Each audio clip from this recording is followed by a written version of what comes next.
Hello, my name is Dr. Lowe's, and today I want to talk to you about problem statements. I want to give you some tips, some do's and don'ts on how to formulate your problem statement.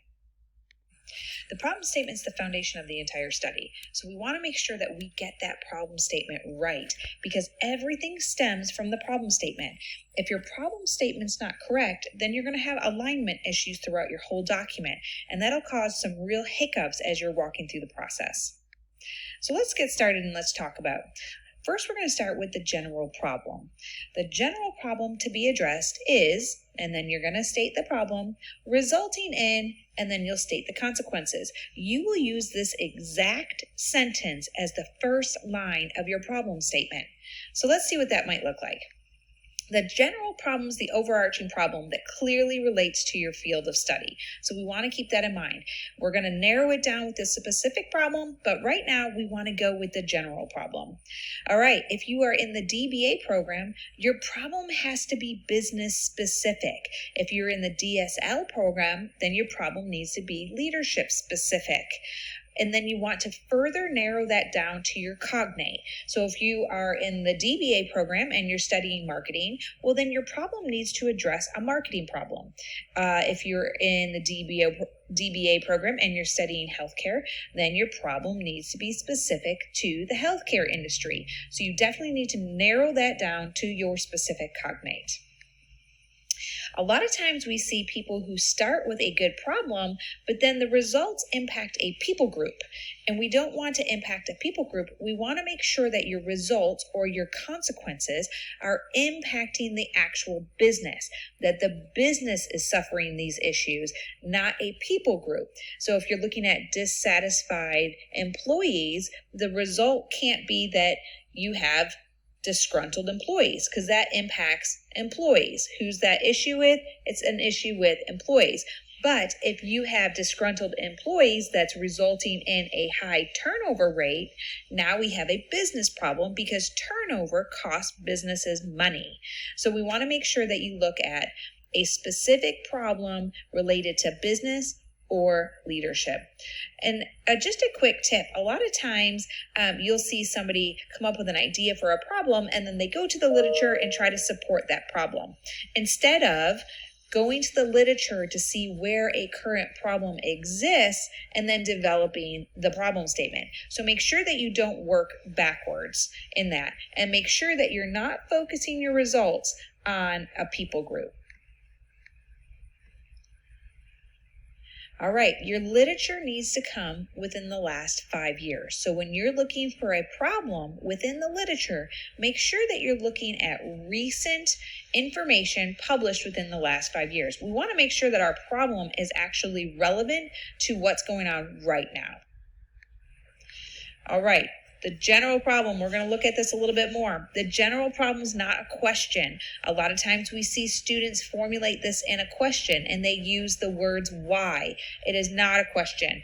It is not a declarative. You are not saying leaders are this or there are that, but we're exploring. So instead, think of the problem statement as a thing that describes the situation we don't want to happen that is currently happening, or it describes a situation that's not happening that we do want, or it describes a situation that is happening, but it's not to the desired level that we want it to happen.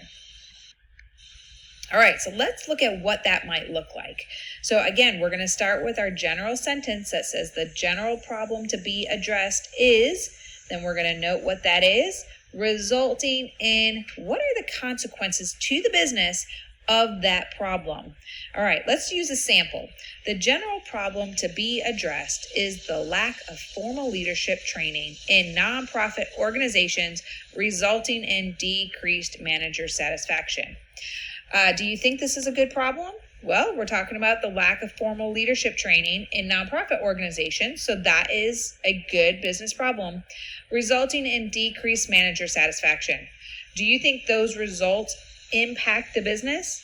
No, not right now they don't. Right now those results impact the satisfaction of managers. So that's actually not a good problem. But if we further that, we can make sure that it is a good problem. So let's take a look at it. We don't want our problem results to focus on a people group. So if we look at the general problem to be addressed is the lack of formal leadership training in nonprofit organizations, creating decreased manager satisfaction, resulting in the inability of nonprofits to keep quality managers due to high turnover rates. Okay, well, now we're looking at a problem that impacts a business. We're looking at high turnover rates because of the dissatisfaction of the managers, which is creating an actual problem for nonprofit organizations. So this would be a good general problem. Once we get the general problem nailed down, then we need to come up with 3 supporting sentences. Now there's some criteria for that. Our supporting sentences need to be published within the last 5 years. They need to support that the problem exists. So you need to show how this problem is currently happening in the literature right now. Don't solve the problem. A lot of times we'll see, oh, but if you do this, then this wouldn't happen. We don't want to solve the problem because that negates the purpose of the whole study. But we want to show that the problem is currently happening right now. And so those sentences could be like, Smith states that, nonprofits experience high turnover rates of 68% due to dissatisfaction in training protocol. But we want to make sure that all of our 3 supporting sentences are showing the problem exists. We don't want to solve the problem. We don't want to give tips on what could be the cause of the problem. We just want to show that the problem is currently existing in the literature. So let's look at what some examples of supporting sentences could be. All right, 1. According to a case study completed by Jones, 2019, only 1 out of 7 nonprofit managers received specialized leadership training for their position. Is that a good supporting sentence? Yes, it is. It shows that the problem exists. Let's look at another one. Smith supported that findings when identifying that there was a lack of resources within many nonprofit organizations for leadership training due to a limited funding. Is that a good sentence? Showing that the problem exists? Yep. All right, let's go to another one. Brendan suggested that a great way to solve limited funding was to promote increased donor participation. Is that a good supporting sentence? No. Why is that not a good supporting sentence? Because he solves the problem, negating the need for the entire study. He's saying a great way to solve this limited funds is to promote increased donor participation. Well, we don't want to negate the whole reason for the study. All right, next one. Some people feel that managers are dissatisfied because they desire more training. Is that a good supporting sentence? No. Why not? 1, who are some people? Desire for training versus showing the problem exists. Instead of showing, okay, this is currently happening, we're saying, okay, well, they feel like if they got more of this, then they wouldn't want that. But we want to show that the problem is currently happening. In 2019, nonprofit organizations experienced a 38% employee turnover rate due to the lack of funding and proper resource allocation. Is that a good supporting sentence? Yes, because it's showing us that the problem exists. Once we have our 3 supporting sentences, we want to then drill down our specific problem.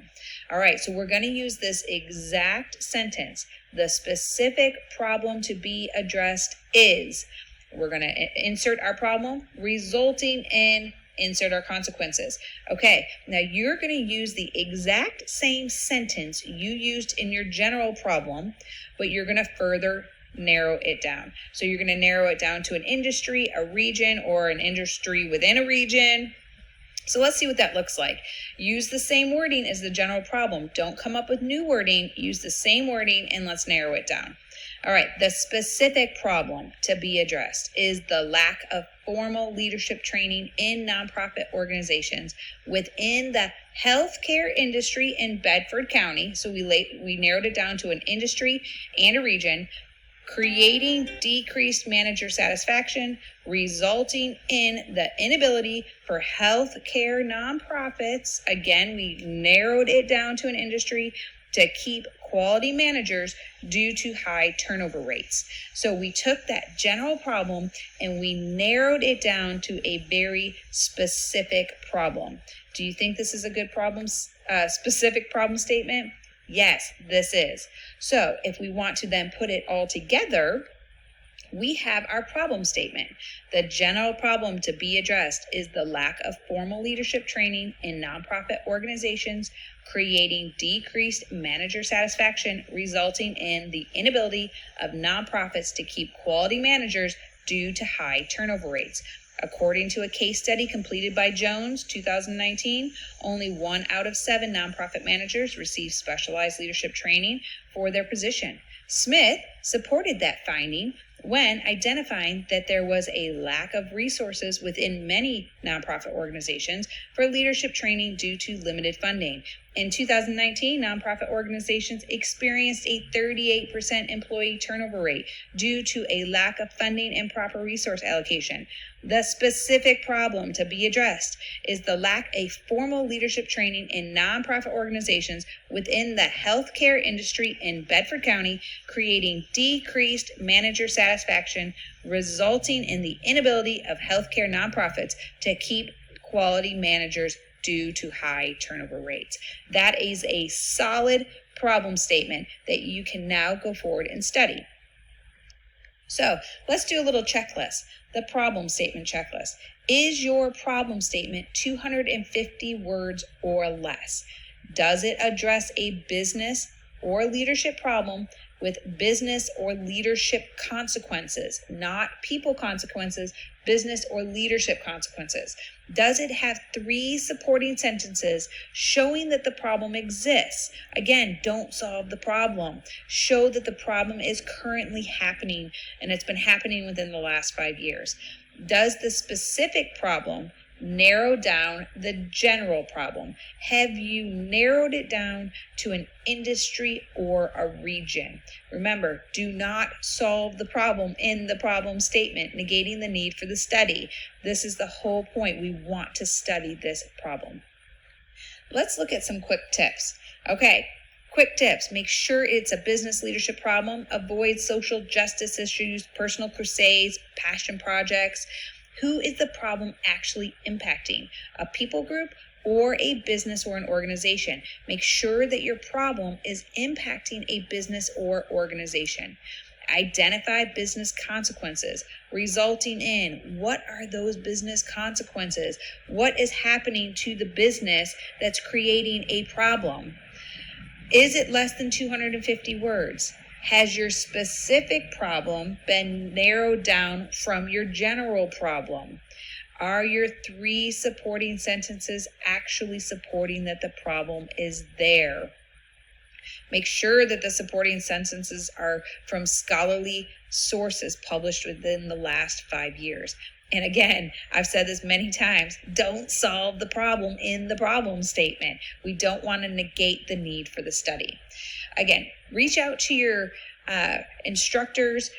They are a wealth of knowledge and they can help you really dig in and drill down in your research problem to help you be successful in that. I hope this video helped and I look forward to seeing all of your problem statements down the road.